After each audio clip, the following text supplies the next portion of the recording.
All right, today I'm going to talk about fuel. I'd mentioned that we were going to do this week, and this is exactly where we're at right now. So what I'm going to do is I'm going to kind of go in and give you some background and then tell you what I'm thinking about for gasolines for cars like our 72 Mach 1. Now, in general, gasoline was very different in the 1960s from what we have today. We are in a completely different world as far as fuel is concerned. Your average gasoline, regular mind you, was a 90 to 91 octane. And then super or high test or whatever you would call it back in the day, that stuff was running around 95 to 100 octane. Then you had premium top of the line super duper gas. That was running between 102 and 104. That was for very high performance vehicles. Most of the time you didn't see that being run in your standard everyday grocery getter. Guys with performance cars were running between 95 to 100 octane or doing the 102, 104 if they were going out doing any kind of racing. Best octane ratings were actually achieved with ethyl, and we're not talking about your aunt. We're actually talking about a fuel type, and it's tetraethylene. I'm pretty sure that's how you say it, or tetraethyl lead, and it was a lead additive that they put in the fuels. General Motors were the ones that came up with the idea of tetraethyl lead, and it ended up basically that they used it as a catch call for it. Ethyl, your aunt, was the best fuel you could put in a car because the lead additive package in it was very much better than a lot of the other stuff out there. So if you had a high performance engine, you would go looking for ethyl to put in the car, and you would be looking for the 102 to 104 octane ethyl to put in there. Much higher lead content. Lead is great for engines, but it really sucks for human beings. Just ask Beethoven or Van Gogh, who whacked his ear off after working with lead paints. I'm not sure what happened with Beethoven. I haven't looked it up, but you can go out and find that information. Let's face it, Google is now your friend. So just look up what happened to Beethoven from the lead. All that started changing, and we started using less and less lead additives in the fuels, probably around 1970 or 71, all the way up into the late 70s when basically low lead was all you could get. By the way, just a little bit of trivia for you here. Gasoline in 1968 was 31 cents a gallon. Now let's all moan about how bad that is. In fact, it really isn't that much different than today. When you put it into an inflation calculator, that 31 cent a gallon gasoline in 1968 was actually $2.87 a gallon. And that is about what our gas prices are locally here in South Carolina and Georgia. We're running in the neighborhood of about $2.89 a gallon for fuel. Up into the $3 a gallon range, depending. Right now, after the hurricanes, our fuel prices are going to go up because that's just what they do to make a little bit more money from us after a bad event. Now, what in the world is octane? Well, I'm going to tell you what octane is. Octane is a measure of a fuel's ability to keep the engine from knocking and pinging. Pre-detonation is a huge issue in big horsepower engines. You can really screw something up. The manufacturers did not want you screwing things up, so they had the lead additives put into the gasoline to make the engines last longer so they would go just out of warranty before they started having any kind of issues. That's really not what they did, I guess, I hope. But that's kind of what it was like.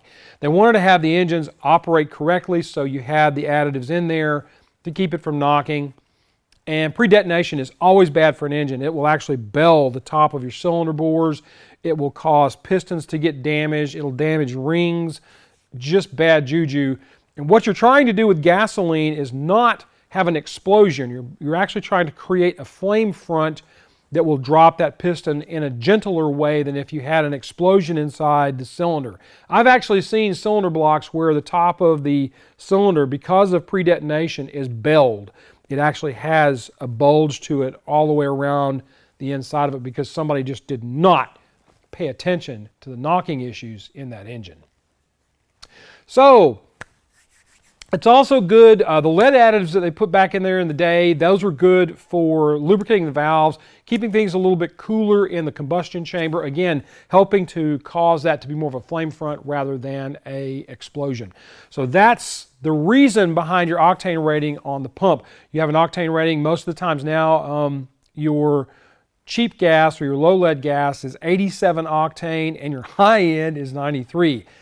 A big difference between what you got back in the 60s and what you get now as far as your gas performance.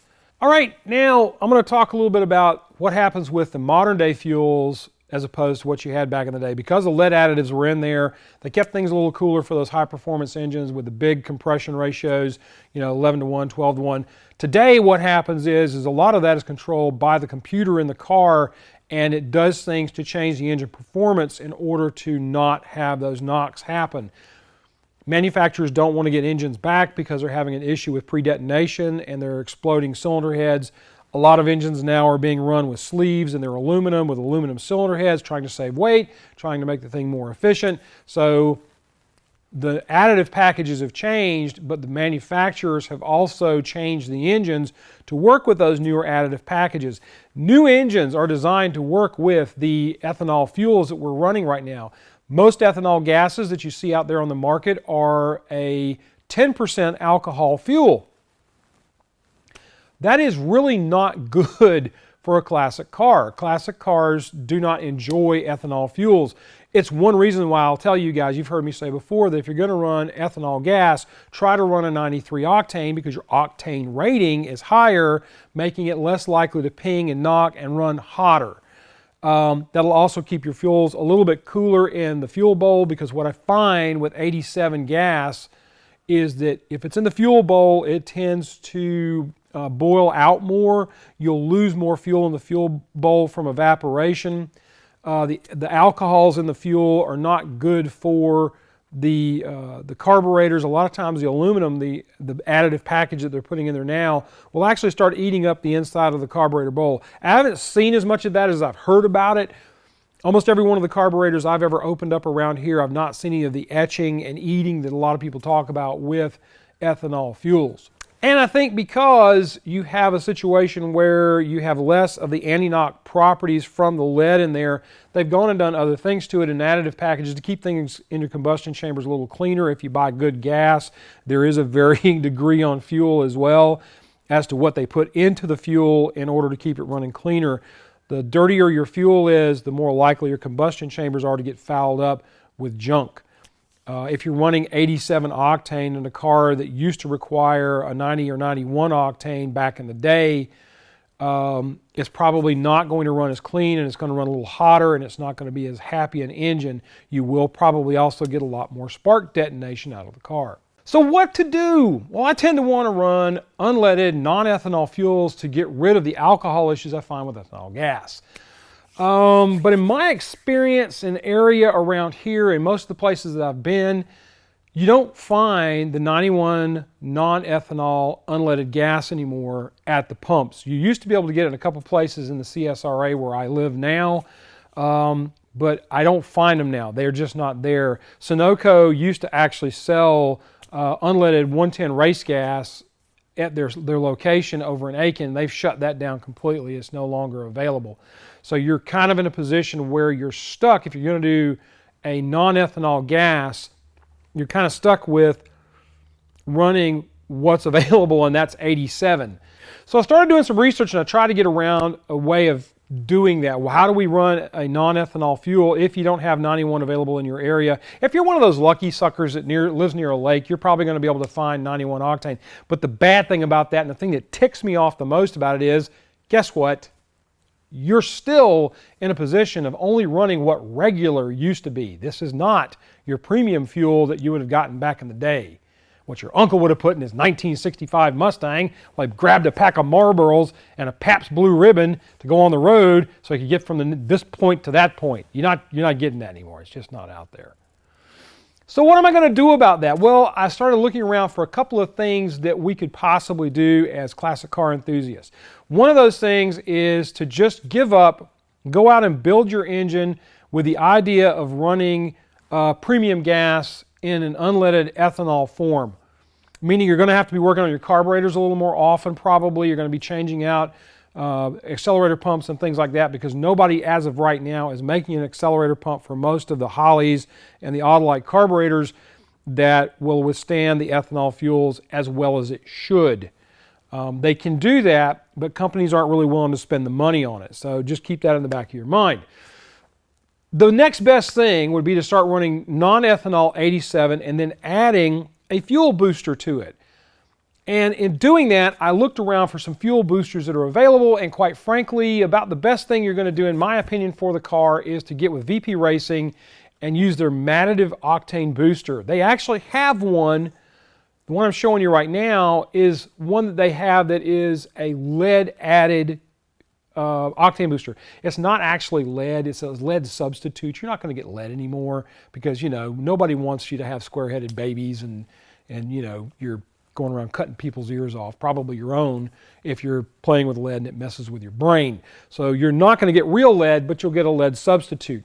Now VP is good because VP is a racing fuel company. They have racing gas available for the grand total of $16.99 a gallon, but it is 1 in 10 octane, but they have racing fuels available, and I believe it's actually a lead added type deal that's got some kind of lead-like substitute in it.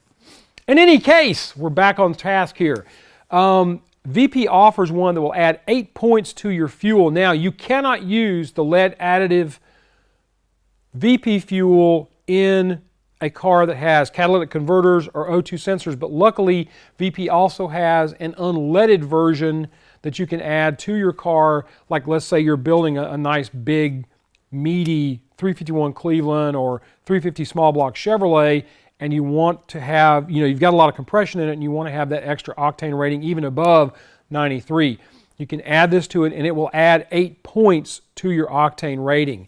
So it's a good fuel additive for that. The other reason I have picked VP as our fuel additive of choice on this episode is the fact that VP is available pretty much anywhere. I can go to any of the auto parts stores in the CSRA, and I've done so looking for it, and find the VP additive octane booster.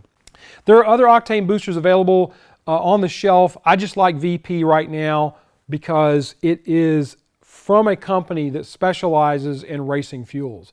And no, I am not getting a dime from them for saying this. This is just me telling you what I've found and sharing my information with you. If I were getting money from them for this, that would be awesome, but that's just not happening. All right, so what does it cost to add additive to your fuel? Yeah, I know it kind of ticks me off too, to the idea that you have to add something to your gas in order to make it what it needs to be, when you would think the gas companies should be able to offer that. But how many people are realistically going to spend upwards of $5 a gallon for gasoline? Now I'm going to have to look at my notes here because I got them right out in front of me where I can see them. So regular ethanol gas costs right around $2.89 a gallon. I know it's more in some areas. You guys are paying a healthy tax in California. Congratulations. Welcome to federal interference in your lives, and probably state and local as well. These guys are charging you a tax for your fuel. By the way, California is the highest tax rate in the United States. It's at like 69.8 cents a gallon. That's what you're paying out there. Followed by Illinois, which is 67.1 cents a gallon, and then Pennsylvania, weirdly, at 58.7. I don't know what the lowest ones are, but I'm sure they're out there. Like, I think Hawaii has one of the lower tax rates, but they have to ship the gasoline in, so the gas is actually more expensive. There you go. Premium ethanol fuels, right around here, running around $3.39 a gallon.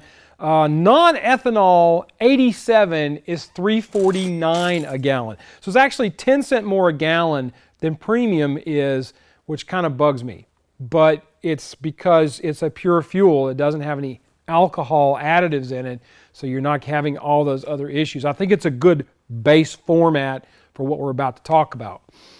Now I'm going to look at the price of VP fuel additives. They're around $25 a can, so you're looking at $2.50 added cost on your fuel for a total of nearly $6 a gallon for 10 gallons of gas in your classic car.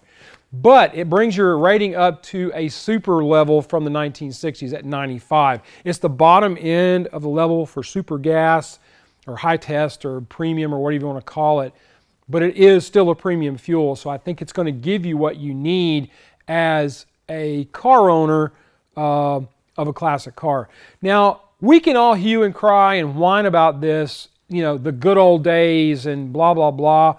But we've already established that fuel was expensive back then because it was basically the same cost that it is now. So that really hasn't changed. The only difference really is the inflation rate. That's what's caused the fuel costs to go up. So we can't be old people sitting around talking about how cheap it was back in the day, because in fact, it wasn't that much cheaper. Now to the rest of it, like I said, I want to do it with the non-ethanol because I'm not driving this car every day. That 72 Mach 1 if it's going to be lucky, it'll be driven once a month. So we can sit with that non-ethanol fuel in it and it doesn't cause any problems in the tank. You don't have any of the issues that you have with alcohol of rust in the tank. That white snotty crap that you find a lot of times in your carburetors when a car sits up for a while with ethanol fuels in it. Our 64 Falcon, we did a video on it recently and I found that it was just like that. It had the bad stuff in it from the ethanol fuels. So non-ethanol is really typically a way to go. You'll know it's a way to go if you think about what goes on with boats, snowmobiles, and sport vehicles. Everybody wants to run a non-ethanol gas in those, and then you'll put a little bit of stable in it for those fuels to keep everything nice. It's really more about the gas holding up over a long period of time. The octane boost is just a plus, and so you put the octane booster in there and you should be good to go. You should have gas that'll sit for a couple of months and not cause a problem. Do we have gas now that you can leave in the car for 6 months or a year and go out and start it up and it'll run like it should? No. But I don't think we even had that back in the day. I don't think that was the case. I think we would still have problems with that fuel starting to degrade over time. And then those additives would be in the bottom of the tank, and then you're dealing with, if you're cutting open a lot of tanks and playing with a lot of old gas, you're dealing with, wanting to cut your ear off and having a lot of ear ringing and insanity in your world. So there you go. And I guess that's really it, folks. This is a little short episode. I don't know how short it's going to be. I keep saying that and then I have to cut it out later. But this episode I wanted to do because I wanted to talk about gasoline in general, not just for Fords and Mustangs, but Camaros like the one back behind me with high performance engine in them. You can get better ratings out of it by going to a booster like the VP Racing Fuels. And that's really it. That's all I wanted to talk about. So do me a favor and be kind to each other, love on each other, treat each other nice. You guys have a great week and we'll see you next time on Autorestomod. So now we're going to be moving on to the 67 Mustang hardtop from the 72. Things will still be happening on the 72 in the background, but it is not going to be a frontline vehicle on Autorestomod. We'll probably try and do some videos in sidebar format on the 72 just to keep that thing rolling till we can get it ready to go to somebody to lay down a back half paint job on it to get the rear end of the car looking passable and get the eyebrows and stuff painted on the front. Not these eyebrows, but the eyebrows on the car, because those little things are called eyebrows, right? Right. See ya!